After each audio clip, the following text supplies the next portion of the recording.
Every sport has its characters and trademark personalities, and remnants of its roots that have carried it all the way to the present day.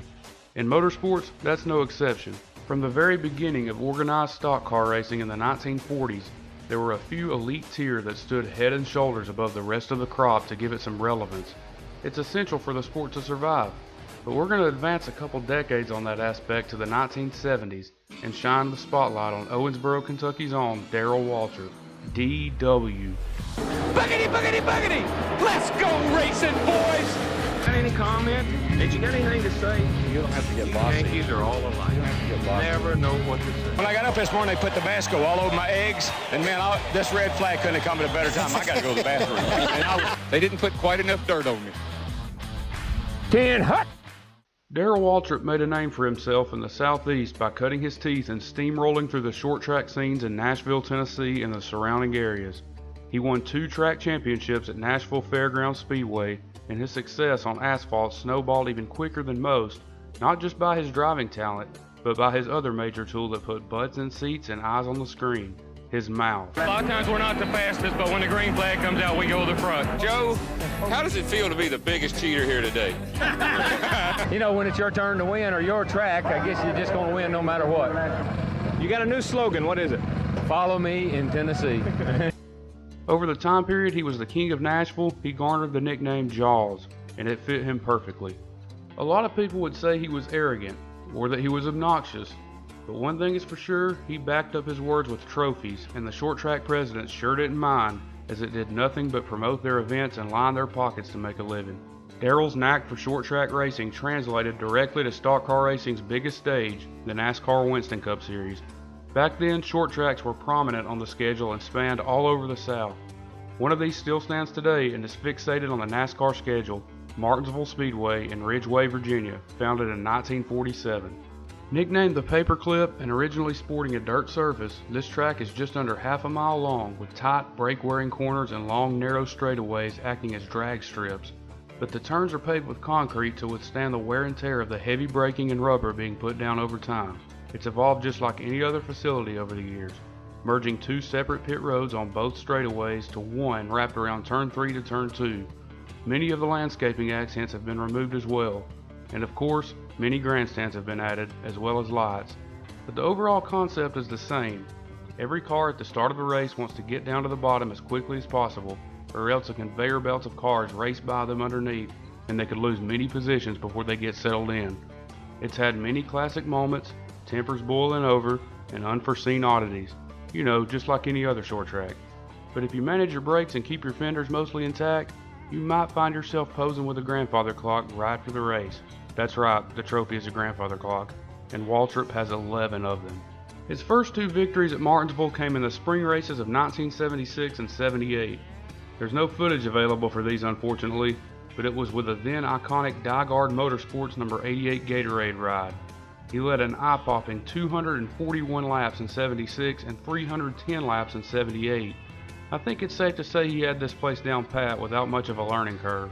Now let's get to the 1980 Virginia 500, where there is footage. This race had a new controversial tire rule that NASCAR had enforced for short tracks, where you could only change tires under green. Darrell voiced his displeasure for it before the race, saying the fans didn't come to see a show decided on pit road. And he was right. There was also waves of rain that came through that day, delaying the race multiple times. Darrell led the first 100 plus laps and clearly had the car to beat, but not fully understanding the tire rule, he chose to come down pit road as the pace car was coming in to restart the race after a caution, and NASCAR said that didn't count. Along with being held up by the pace car and enduring a 2-lap penalty plus the pit stop itself, he went 4 laps down, seemingly insurmountable to overcome. But Darrell's car was so good, so fast, it had the ability to make them all up. Cale Yarborough and Richard Petty were quite aware of this and tried valiantly to keep him in that position. I mean, look at this.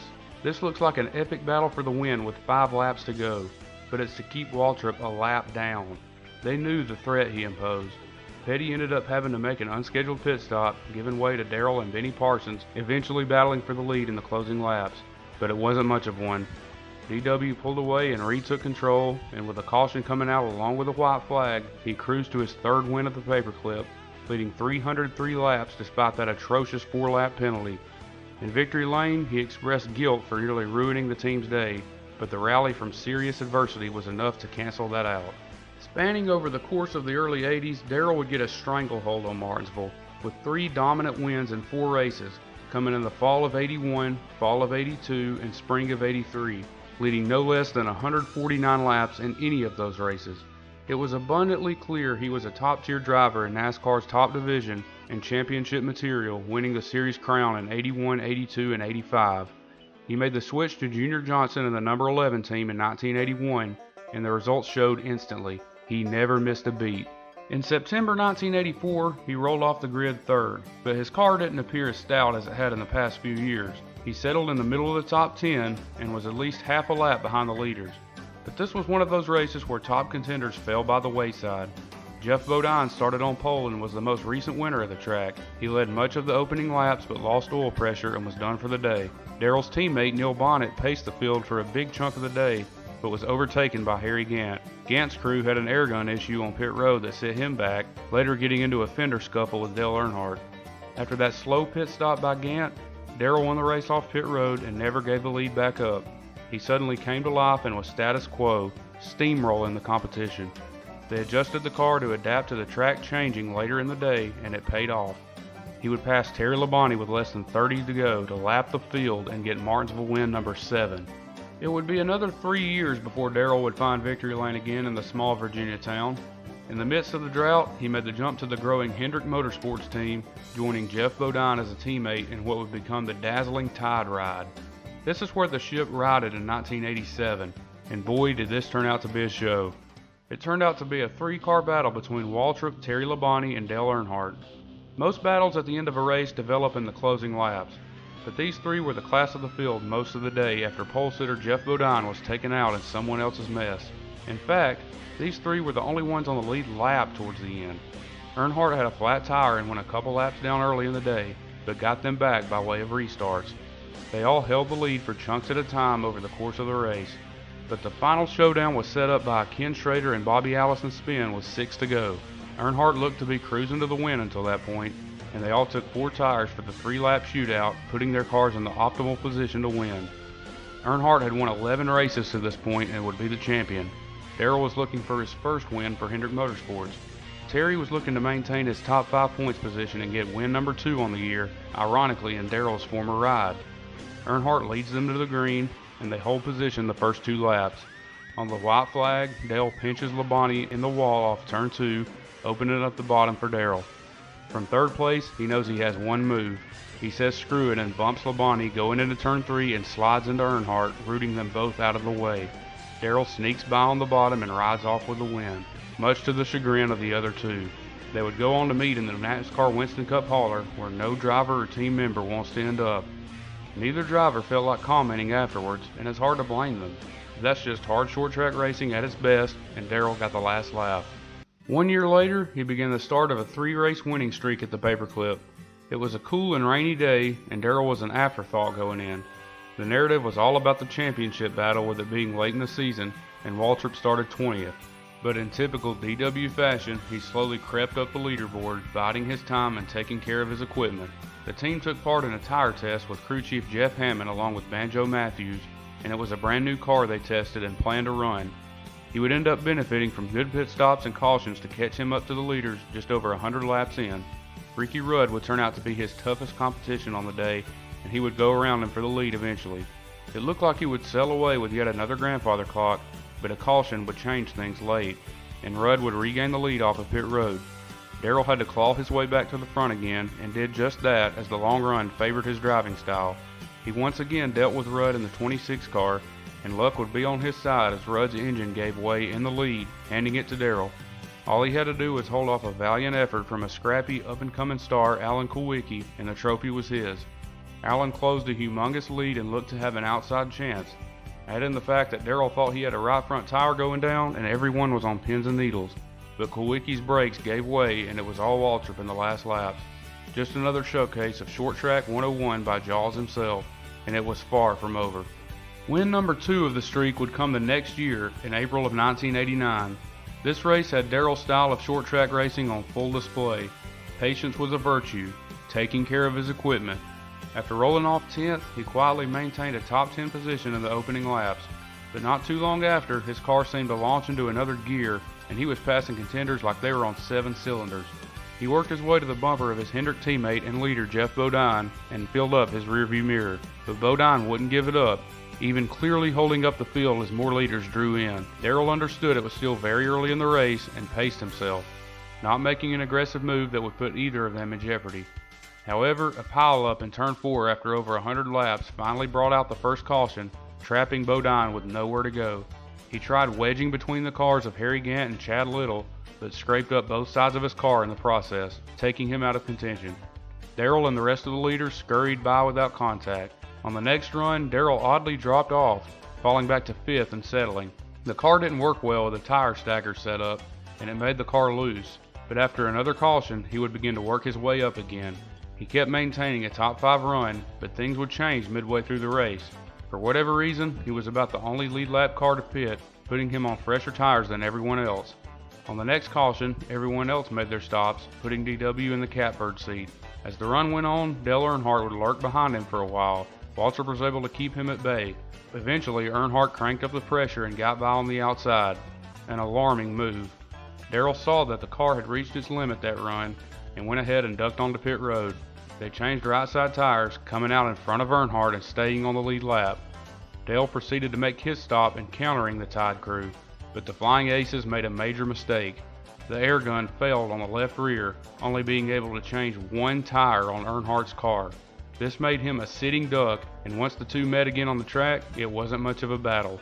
Once pit stop cycled around, Darrell took over and never looked back, giving him Martinsville win number 10 and leading 158 laps in the process. The race was so physical and intense, Darrell needed to take in oxygen in victory lane and clearly showed his fatigue. It may look easy on TV, but these guys exhausted every ounce of adrenaline for 500 laps around this joint. It's a hard day's work that few can replicate. His final of 3 wins in a row and last at the track in his storied career came in September of that year, completing the sweep of 1989. He started outside pole along Earnhardt and followed behind at the opening laps before making his move to the lead on the outside going into turn 1. When your car can do this at Martinsville, you know you've got a damn good shot to win. They would trade the lead back and forth throughout the early portion of the race, and Rusty Wallace would emerge as a contender as well. Each driver managing their stuff and being conservative, which is why they were at the top of the series in championship caliber. All of them making sure they had enough in the tank for when it counted. As competitive as these 3 were, they weren't letting each other get away. It was an intense battle just halfway through the race, looking more like the last 5 laps. Some chatter went around that Waltrip was having transmission trouble and the low gear was going away, but crew chief Jeff Hammond dispelled that speculation, saying there was a split in the transmission and rear ratio that was making restarts less than ideal and nothing further. The Tide crew strangely took on no tires in a mid-race pit stop, which was a big gamble considering tire blistering was a problem throughout the day. But they wanted to save their tires and didn't feel like they ran that many laps on them. Darrell paid the price early and slid outside of the top 5, but began clawing his way back forward after the car settled back in. Earnhardt fell victim to a blistered tire, taking him out of contention, but Wallace, Waltrip, and Ricky Rudd remained in the mix. Late in the race, it came down to Rusty and Darrell. The two clearly had the best long-run cars and stayed out of trouble all day. But although Dale Earnhardt was out of the running for the win, he was sure to leave a mark on this race one way or another. He had a reputation for being a pest when trying to lap, and poor Rusty Wallace felt that wrath at the wrong time. Dale crowded him coming out of turn 2, allowing Darrell to slip by on the inside. It looked as if all the obstacles were way out of the way by now. However, a hard-charging Harry Gant on fresher tires began to close rapidly, knocking off several tenths per lap. But lap traffic is always a factor at this place, and it allowed Darrell enough cushion to hang on and get his 11th and final grandfather clock. Car is rolling, and the NASCAR officials, yes, the NASCAR officials wave the yellow flag, and this race is going to end under caution. Here comes Waltrip to the flag, and this is going to do it. The yellow and the white flags come out simultaneously. Darrell Waltrip has won. What a journey. In this series of videos, this one covered the longest span of time and had the most winning. Darrell's overall stats at this track: 11 wins, 27 top 5s, 31 top 10s, 3,617 laps led, and an average finish of 10.8. I think Darrell Waltrip isn't talked about enough as one of the sport's all-time greats. He gets overshadowed by Petty, Earnhardt, Gordon, and Johnson. He didn't win 5 or more championships, but he could drive a race car, and had one of the sharpest minds of anyone out there. As of this video, he's tied for 4th on the all-time wins list, and a good part of that has to do with Martinsville Speedway. Why was he so successful there? He had a good understanding of the gear ratio, not revving the RPMs too high, lifting earlier down the straightaways and giving the car a launch off the corners. Also, his team engineered a light on the dash to come on when he was using too much brake. This is just part of what made him capable of winning consistently, having such a creative mind. And if you don't think victory lane at this tiny little place is a big deal, just take these guys' word for it. Like that.